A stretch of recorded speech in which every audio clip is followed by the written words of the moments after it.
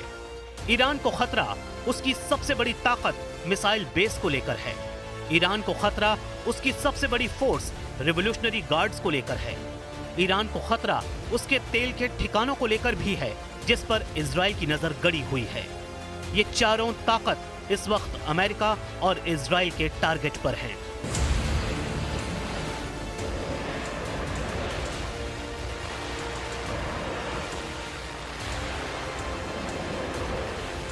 Iran के आसपास अरब सागर में इस वक्त अमेरिका के समुद्री बेड़े एक्टिव हैं। रात भर उड़ान भरी जा रही है। फाइटर जेट, टोही विमान, सभी एयरक्राफ्ट कैरियर से टेक ऑफ कर रहे हैं। आखिर अमेरिका को ईरान से कौन सा इशारा मिला है जिसके बाद अमेरिका की नौसेना और उसके फाइटर जेट इतने एक्टिव हो गए हैं? इसलिए अगर किसी को लग रहा है कि गाजा में सीज फायर से युद्ध रुक जाएगा या लेबनान में युद्ध विराम से जंग रुक जाएगी, लाल सागर में इजराइल और अमेरिका के जहाजों पर हमले खत्म हो जाएंगे, तो ईरान की नई तैयारी वो गलतफहमी दूर कर देगी। पहला सिग्नल, ईरान के अंडरग्राउंड मिसाइल बेस, जिसका वीडियो ईरान बार बार दिखाता रहा है। यही इजराइल और अमेरिका का सबसे बड़ा खौफ है। दूसरा सिग्नल, ईरान की नौसेना का अंडरग्राउंड मिसाइल बोट टनल, जो अमेरिका के वॉरशिप को डुबोने के लिए तैयार की गई है। तीसरा सिग्नल, ईरान का ड्रोन अड्डा, जिसमें 1000 से भी ज्यादा नए ड्रोन बनाकर इजराइल और अमेरिका को ललकारा गया है। ईरान के आसपास अमेरिकी सेना के कई मिलिट्री बेस हैं और इनमें 40,000 से ज्यादा अमेरिकी सैनिक तैनात हैं। कुवैत में 10 सैन्य अड्डे हैं, यहां अमेरिका के 13,000 से ज्यादा सैनिक हैं। बहरीन में अमेरिका के 12 अड्डे हैं, यहां उसके 3,700 से ज्यादा फौजी हैं।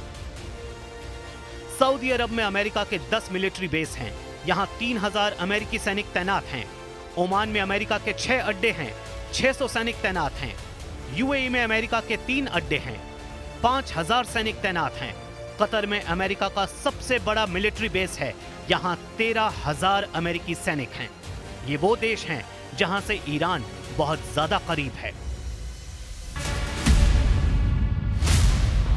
इस बड़े खतरे और यहां से लॉन्च होने वाले किसी भी हवाई हमले को लेकर ईरान की तैयारी बहुत आक्रामक है।